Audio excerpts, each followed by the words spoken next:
น้อยแต่คิดไปคิดมาแบบบวกก่อนบวกบ่พอก็เลยซื้อว่าสิซื้อประตูก่อนสิได้จากทางก็เอาคันเลือกเงินซื้อประตูน้อย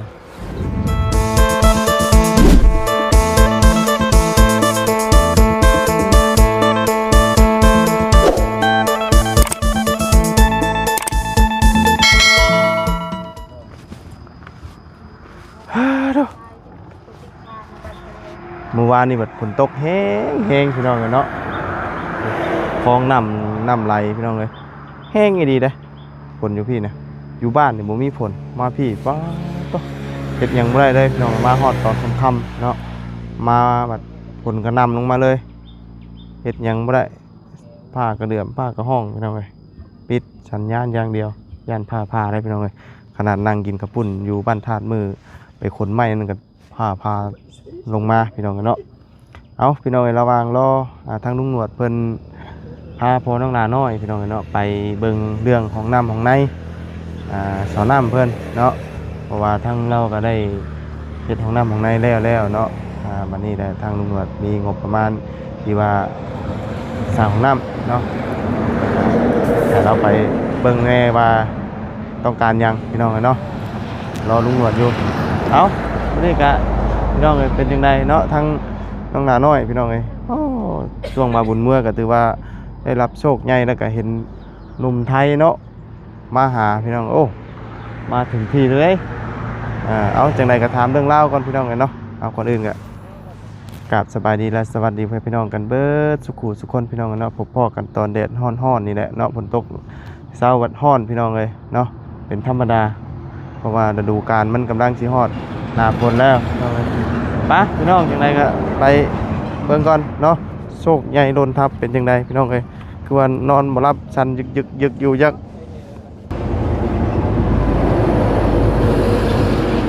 เนาะกระตุบน้อยคอยทางฮะเปียกบ่คืนนี่บ่เปียกลมบ่ได้พัดบ่เปียกไปโอ้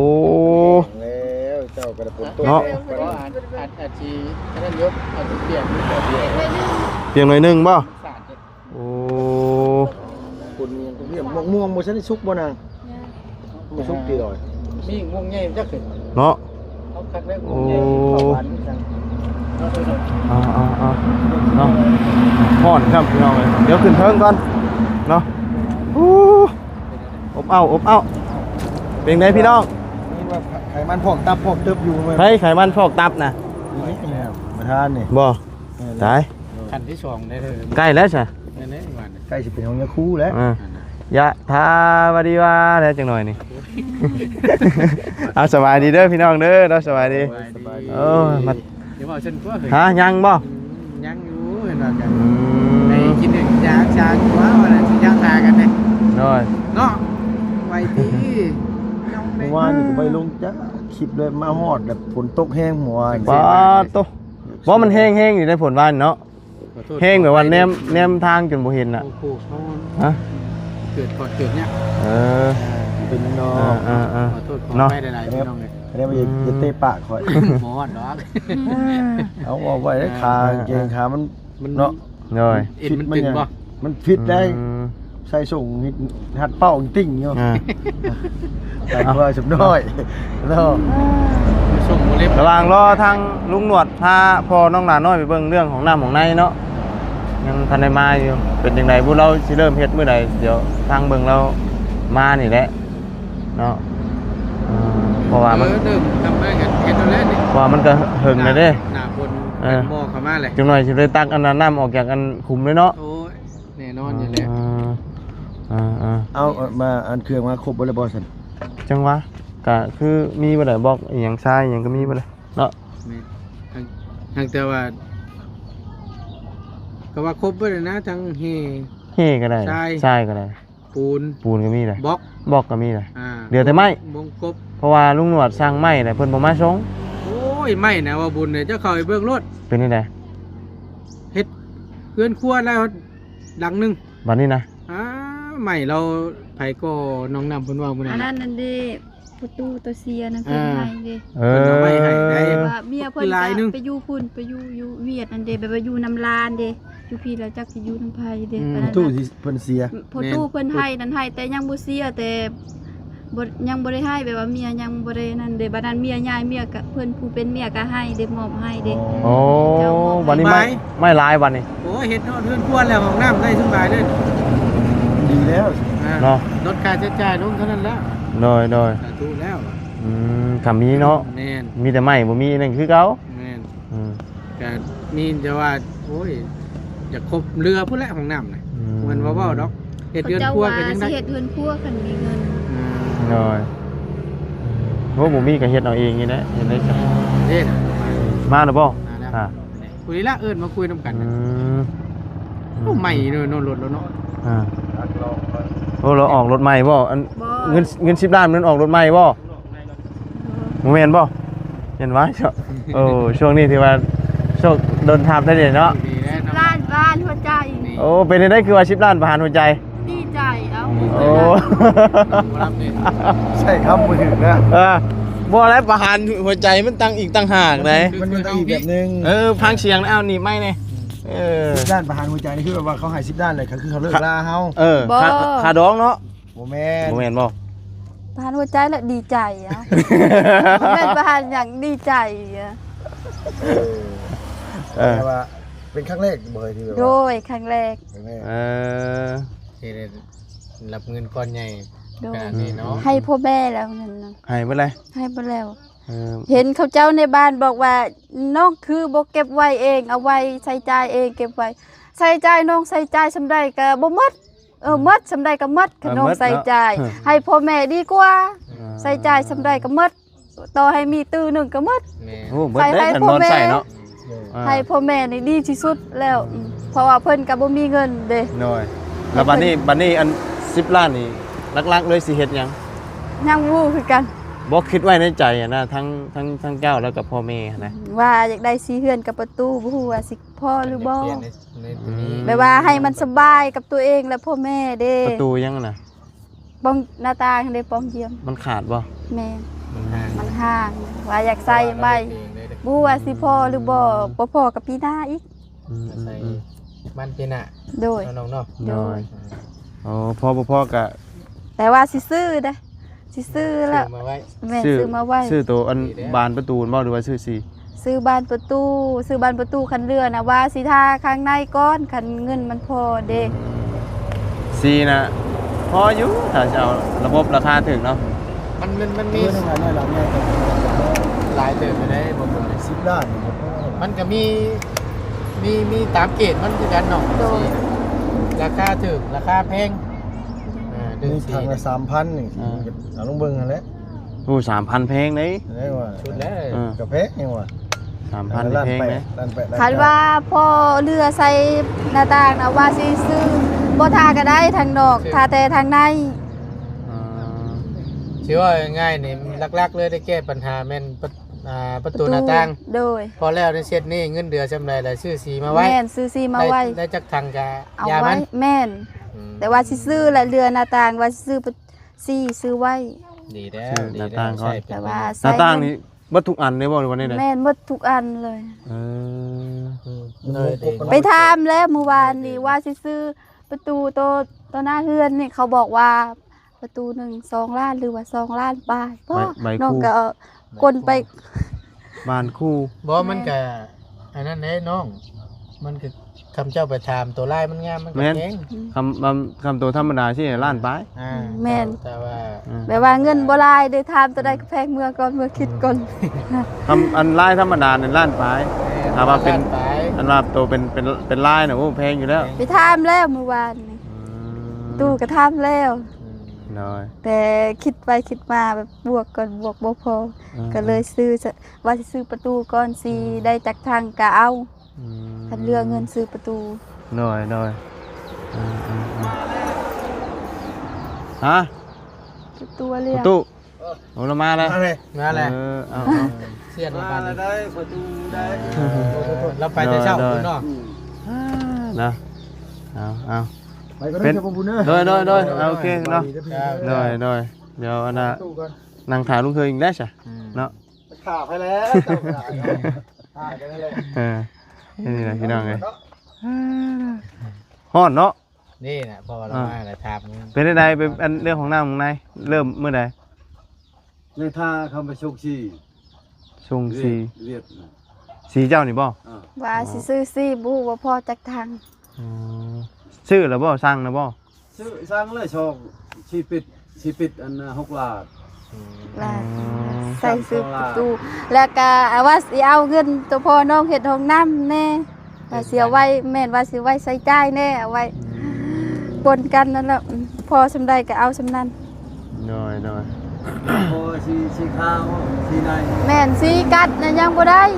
ซื้อแต่สีนั่นนะยังบ่ สีนี่สิเอาสีขาวบ่ ชีขาวหลวงพ่อยัง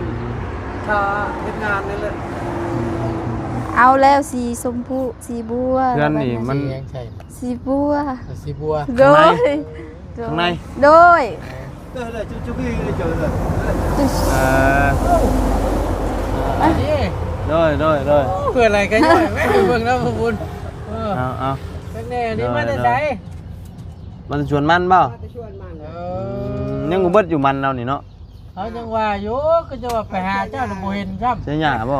เอาไปเจ้ายาแต่เช้านี่เจ้าอะไรไปเนี่ยโอ้ยมองไปนะ เมื่อนี่คือไป แล้วว่าสิคันสิเจ้าสมอายบ่มานี่4โมงพุ่นแล้วเราสิมา 4 โมงเล็ง ยานลูกเขายานลูกเราเห็นบ่จักแล้วมาเอา เด้อ บ้านขาวๆอยากฝนตกแน่ว่ะ ฝนตกมันยากคือเปล่านะฝนตกกันเนาะยากดีนะยาก เห็นว่าบ่บุญสารวัตรว่าวัน เด้อ เราไปใช้จ่ายค่าดินอยู่อันเด้ เป็นจ่ายชื่อดินบ่ เมื่อวานนี่ แต่ว่าของน้ำของในพุ่นแล้วบ่ได้เนาะ แล้ว อันนี้ของน้ำนี่น่ะแม่นบ่ได้ถ่ายบ่มีแต่ลงมือเลยบ่ ลงมือ เครื่องมาครบเลยเนาะ เฮ็ดกับไผบัดนี้ผู้เดียวคือเก่า ก็เดียว ลูกมือก็เป็น เป็นมือแล้ว เพิ่นบ่อยากเฮ็ด บ่อยากเฮ็ดนำแล้ว โดยเพิ่นว่าเมื่อยเฮ็ดเพิ่นเฮ็ด2มื้อรอบก่อน โอ้เฮ็ดเวียกมันก็เมื่อยเด้เนาะมันบ่เมื่อยมันก็บ่ได้เงิน มือ เนาะ เขา เฮ็ดเวียกคำว่าเฮ็ดเวียกน่ะมันบ่มีดอกสบาย แม่น มันทุกอย่างนั่นแหละเนาะใครก็เฮ็ดเวียกนี่มันต้องลำบากอยู่แล้วเนาะคำนอนน่ะแม่น นอนกินนั่งกินนี่สบายเนาะ นอนหลายครับจมอีกได้ ง่ายดิ เอ้ย เฮ็ด เมื่อย เวี เด้ ยกบ่มีมือเบื่อ ขี้ข้านวะข้านนอนบ่ได้ บ้านนอกบริษัทเราค่อยว่าให้เฮ็ดแต่เฮ็ดบ้านนี่2 เมตรดีเวียดเฮ็ดอยู่ใช่ก็2 เมตรใช่ก็2 เมตร2 เมตรก็อยากชื่อมื้อนั้นเอาขึ้นว่า2 เมตรเลย อันนี้2 เมตรเช้า 2 เมตร ตัวนี้เจ้าเฮ็ดเองบ่ วันนี้ไปหาซื้อ2 เมตรเช้ามันบ่มี บ่มีบ่ได้ทางหันชี ต้องได้สร้างเอาเนาะ คุณเอากันชีลานมาเชื่อน9แสน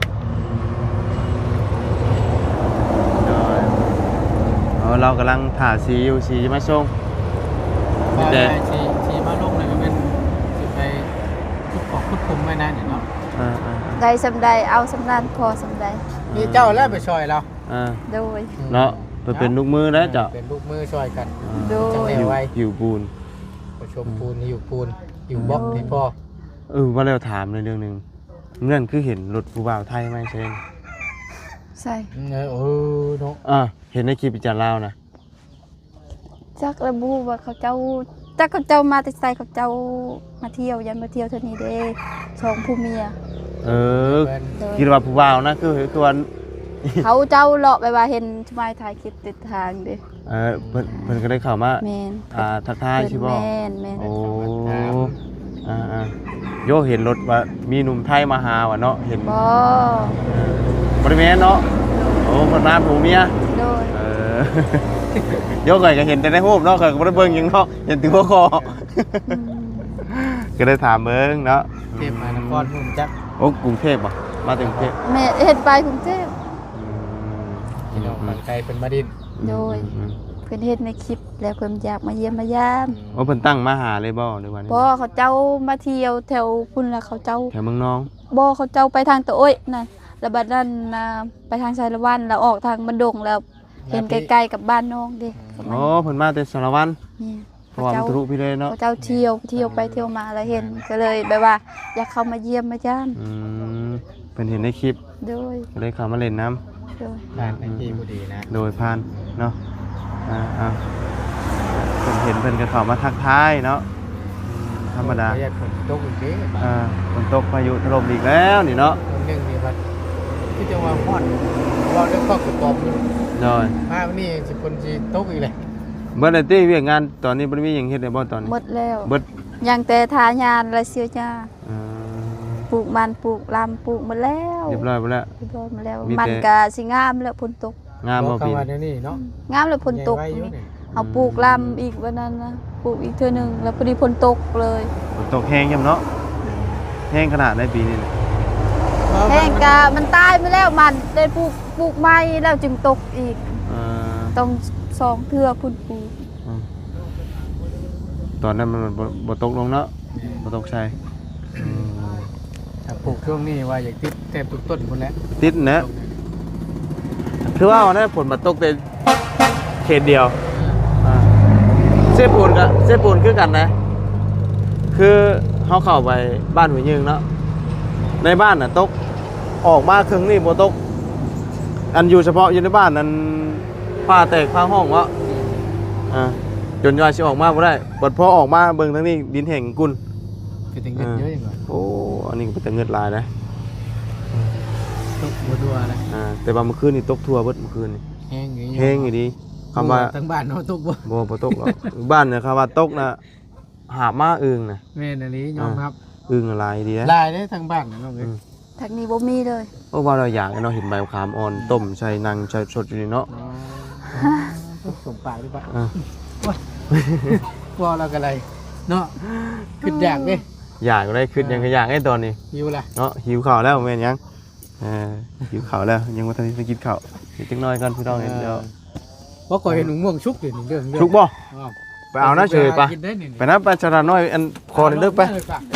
พี่น้องว่ายังบ่สุกน้องว่า ฮะ นี่เห็นเชื่อมอยู่ ไปปิดแน่ปะเนาะโอ้ใช้ประตูน เจอไปยิ้วเข่าตากไว้ได้เนี่ย บ่โอ้ ยังบ่ เข้า สุก กับเข้ายังนะบ่ ดูว่าไวเห็นบ่เลยไวมันก็ ใช่เลย แก่แล้ว แกนะบ่ แก่แล้ว แก แก่ แล้ว แล้ จ้ะ วแต่ยังบ่ทันสุก อ๋อโอ้บางม่วงนี่แซ่บได้ม่วงนี่นะ รู้สึกเลยไวมันเจอเลย แซ่บได้ม่วงนี่เนาะ ตาจุดไล่ต่อยกันนะ โอ้เนาะ เพราะผมม่วงเราลกกว่านี้ ลกอันนี้ ดกแท้ดกว่า อ่า สำใดพี่น้องสิมาเอาแล้วนี่ เพิ่นเอิ้นม่วงใหญ่นี่นี่นะ แม่น เนาะ ผักตัวนี้ถึงง่าย มันสุกมีหวานเด้ สุกนะหวาน ม่วงกระชอชุกแล้วป่ะเนาะ ตัวใดก็โซ ได้แบบม่วงน้อย ย่าง สุกเลยเด้ ย่าง สุกเลยเด้ โดย เฮ้ยมาเบิ่งดู ม่วงต้นม่วงกระชอต้นน่ะ ไปกินปะ ชุกเลยนะอยู่บ้านหนึ่งชุกเลยง่ายๆอยู่ยักษ์ โอ้ บ่ ย ลึกกะลี นี่เอา ม่วงน่ะ ยำดูไปสั่น ไปบ่มาเลย แสดงว่าใบมันจะน้อยจริงเนาะ ตาลายหิวข้าวบ่ นี่มากลัวเดิมเติมเดี๋ยวเนาะ บ่ช่วงกี่ชุกแตงโมงก็ชอบกันเนาะแต่ว่าคือว่าได้บางโมงอยู่พี่มันยังน้อยกว่าอยู่บ้านเฮา ยังบ่ฮอดเวลาสุก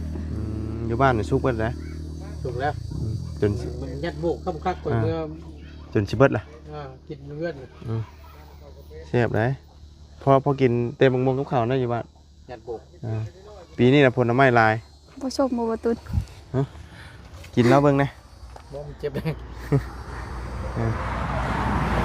เฮ้ยสมเด้ เรื่องอยู่บ่ ย่างเลยเนาะ เฮ้ยมีรถดีปะ บ่มี ผมมีชับ เลย ตายอยากเด้ สมเด้ เนาะ ไปบ่เป็นเลยบ่ตุน กินเดืองคักเด้นี่เบิ่งแค่เบิ่งขอหมักหนึงคือสิเดืองมา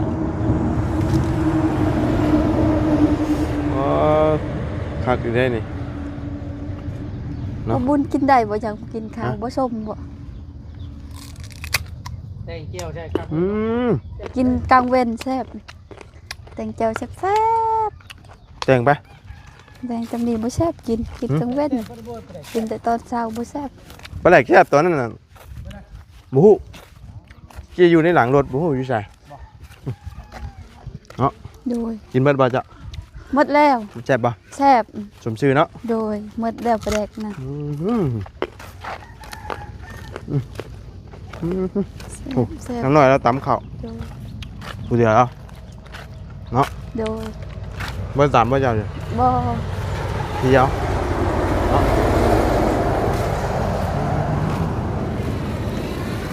เอาพี่น้องกันเนาะกะดีใจน้ำน้องเพิ่นอยู่ว่าได้เงินมา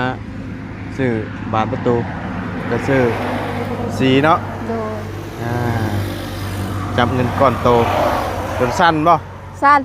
อืม ดีใจเด้กินมื้อนั้นนะคันเบาเราให้เงินก่อนกินตามแล้วน้องกินบ่กินแล้วตามอิ่มแล้วบัดนั้นน่ะ ดีไหม น้องกินตามก่อนจักได้เงินกินตามอิ่มมาแล้วน้องเปิดเบิ่งกล่องสิปัวให้ดู อืม เปิดแล้วเห็นขนมแล้วบัดนั้นน่ะเงินอีก อ่ะ ว้า ฮู้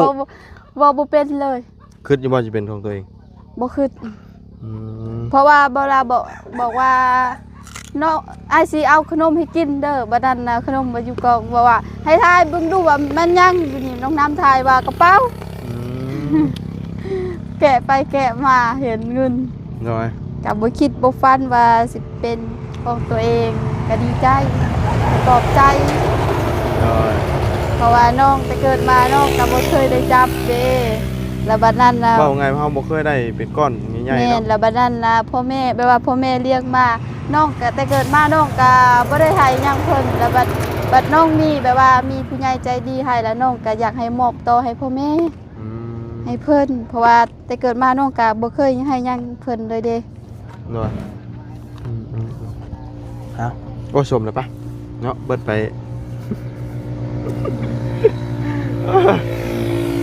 มันอยากข่าวแล้วมันเป็นยังไง อยากข่าวแล้ว โดย เนาะด้วยเต็มได้